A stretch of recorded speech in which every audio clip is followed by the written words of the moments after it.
माझ्या भाग्याचं माझ्या सौख्याचं लीन सोन्याचं माझं कुंकू रोज पूजिते रोज जपिते लाख मोलाचं माझं कुंकू हा हा हा कुंकू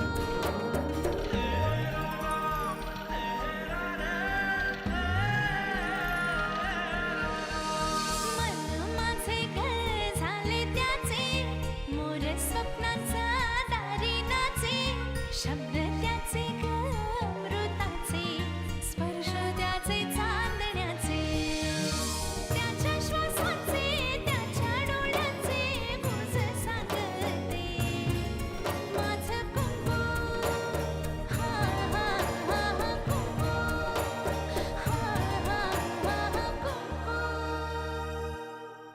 माझ्यापासून जरा लांबच राहत जा. तुझ्या कपाळी कुंकू आहे नरसिंहाच्या नावचं.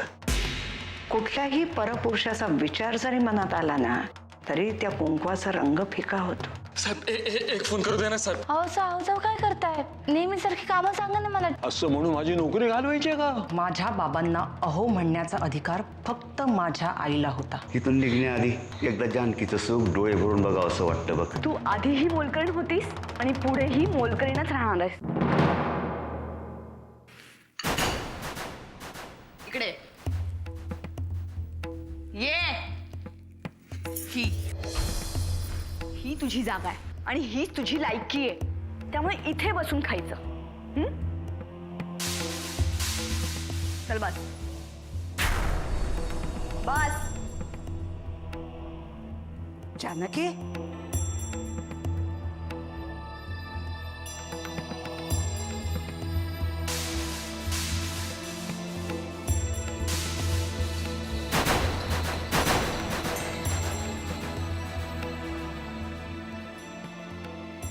अहिल्या, अशी वागणूक आपण आपल्या घरातल्या नोकर माणसांना सुद्धा देत नाही. जानकी तर या घरची सून आहे. आत्याबाई, तुम्ही रस्त्यावरचा चिखल घराला रंग म्हणून फासताय. हिची लायकी तरी आहे का या घरची सून? अहिल्या, इथे आपण कुणाच्या लायकीबद्दल न बोललेलंच बरं. कारण तुझ्याबद्दल बोलायची वेळ आली ना, अशा काही गोष्टी बोलायला लागतील ज्या बोलणं मला आवडणार नाही आणि ऐकणं तुलाही आवडणार नाही. जानकी, उचल प्लेट उचल.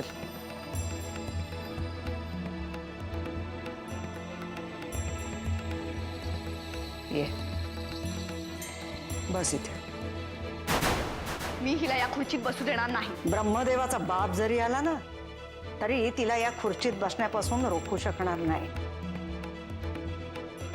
तुला शेवटचं सांगतेय, या घरातल्या कर्त्या पुरुषाच्या पत्नीची या घरात ही जागा आहे आणि हे मला पुन्हा सांगायला लावू नकोस. अच्छा, म्हणजे हीच जर का करती स्त्री आणि घरातली मोठी सून असेल तर माझ्या कमरेच्या चावे तुम्ही हिलाच द्याल. बरं झालं तूच आठवण केलीस ते. आणि त्या चाव्या इकडे. आता तो मान जानकीचा आहे.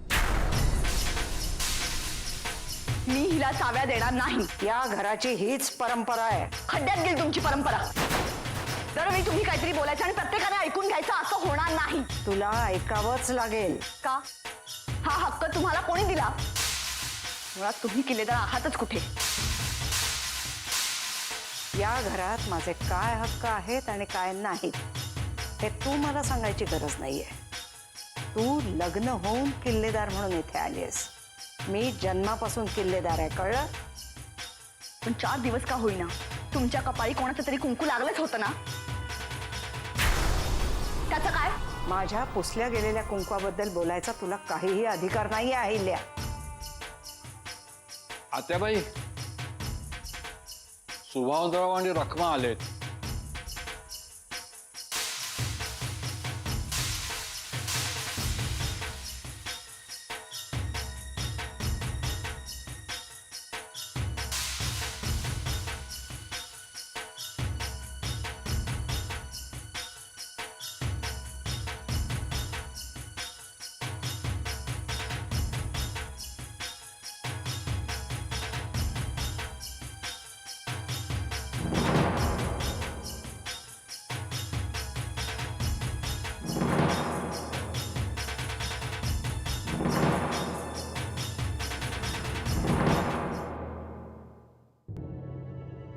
आत्ता जे काही झालं त्याच्याकडे लक्ष द्यायचं नाही. हिला कसं वटणीवर आणायचं ते मला चांगलं माहिती आहे. जा आई बाबांना भेटून ये. हं? जा.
काय ग पोरे, रडली बिडलीस का काय?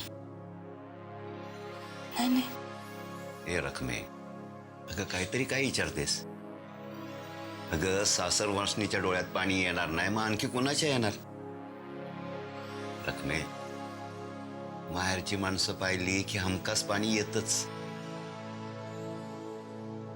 खरं सांग, सुखात आहेस ना ग तू?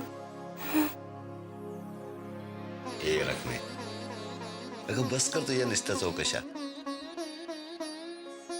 अगं माझी पोर सुखात नसती तर ही अशी उजळून निघाली असती का? ये गणा, गण्या, आता तू ताई बरोबर राहायचं, त्या तिची काळजी घ्यायची, आणि आपलं सुगीचे दिवस आलं ना की तू गावाला यायचं. पुरा याळेला बघ शेतात कसा सर्ग उभा करतो ते.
गुन्हा पडवला तरी गुन्हा कबूल करत नाहीस.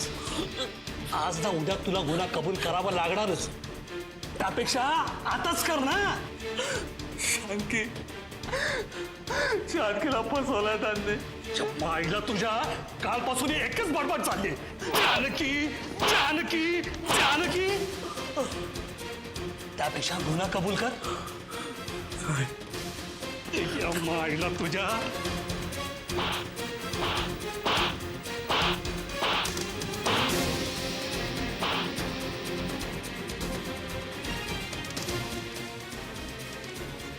बोल, कोणी खून केला?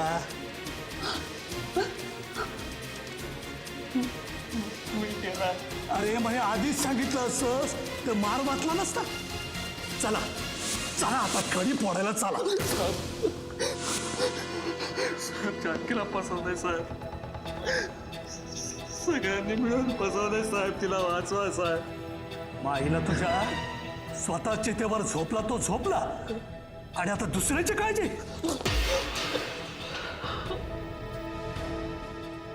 जानकी जानकी.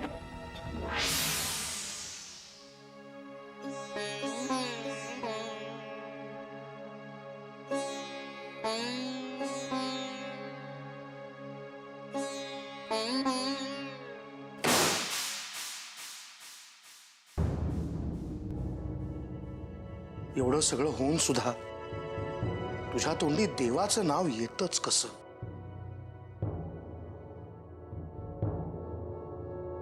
कारण त्या देवाला माहिती आहे माझं मन स्वच्छ आहे. मग त्या देवाला हेही माहित असेल की राजन कुठे आहे.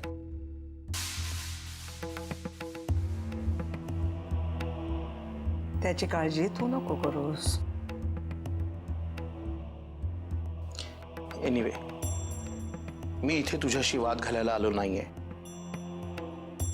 तुला एवढंच सांगायला आलोय की मी काही दिवसांसाठी रमावतीला चाललोय. का?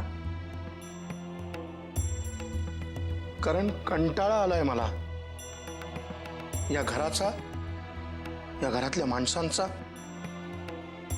खरं खुरं हेच कारण आहे का राजनला शोधायला निघालायस? समजा राजनला शोधायला निघालो असलो तर रमावतीला जाऊ नकोस. तो जिथे कुठे आहे तिथे सुखरूप आहे. तू असं बोलतेस जणू काही रोज फोनवर बोलतेस तू त्याच्याशी. वामन, हे सगळं जर तू जानकीच्या सुखासाठी करत असशील तर इथे घरात राहून तुला तिला जास्त मदत करता येईल. म्हणजे तुझ्या बायकोला शांत ठेवून. आता थोड्या वेळापूर्वीच तिने काय तमाशा केला तो ऐकला नाहीस का? जाऊन विचार ना तिला.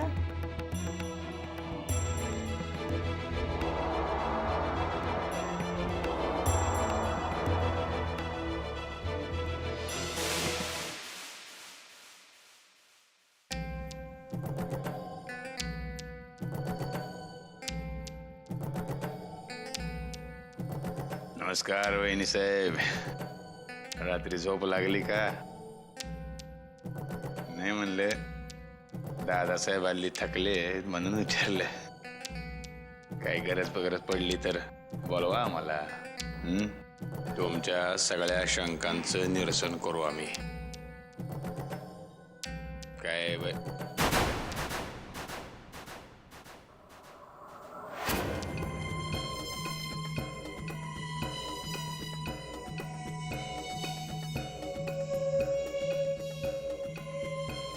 Good morning. जरा वहिनींची चौकशी करत होतो.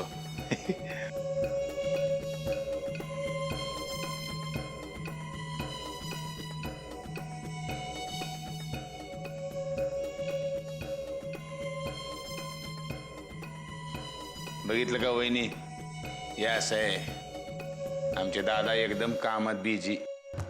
वेळच नाही त्यांच्याकडं. पण आपल्याकडे मुबलक वेळ आहे बरं का, एकदम मुबलक. काही बी काम असलं तर जरा बिन भोबाट सांगायचं. एकदा आपली तुमची सेवा करायची संधी द्या.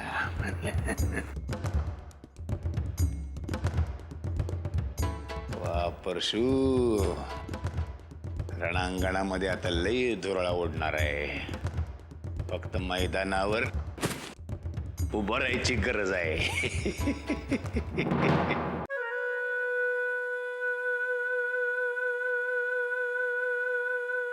सुमिताई, अरे वा, आमचं अहोभाग्यच म्हणायचं. आज मोठ्या बाईसाहेबांचे पाय आमच्या खोलीला लागले. मग कसं वाटतंय बहिणी साहेब?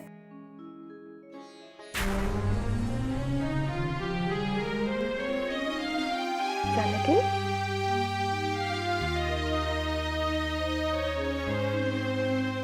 काय ग, काय झालं? काय वागला राजन माझ्याशी असा? का नाही आला तो? का चिडकारलं तुम्ही मला? हे बघ जानकी, राजांचा विषय आता सोडून दे आणि एक गोष्ट लक्षात ठेव, जे काही होतं ना ते चांगल्यासाठीच होतं. आता राजांचीच बुद्धी भ्रष्ट झाली, त्याला कोण काय करणार, नाही का? पण त्याची शिक्षा मला का? त्यात शिक्षा काय? आणि तुझं कुठे काय वाईट झालंय? उलट राजांनी तुला नाकारून त्याच्या दाराशी आलेल्या लक्ष्मीला लाथाडलंय. आणि मी असंही ऐकलंय की मोठ्या भाऊजींनी त्याला शोधायला जी माणसं पाठवली होती त्यांनाही त्यांनी खूप मारझोड केली.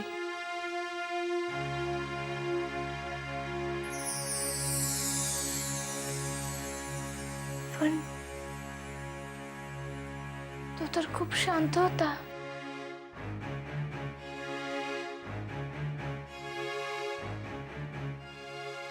मी तुला म्हटलं ना जानकी, ज्याची बुद्धी भ्रष्ट होते ना त्याच्या हातून चुका होतातच.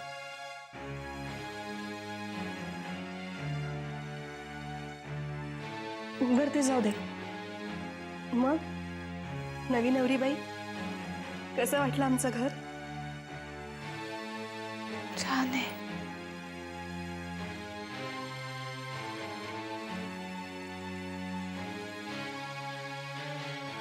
दिवे लावायची वेळ झाली, मी जाऊ? नाही, मला माहितीये नव्या नवरीला दुसऱ्या दिवशी खूप प्रश्न विचारले जातात, पण घाबरू नकोस, मी तुला काही विचारणार नाही. दिवे लावायला जाते.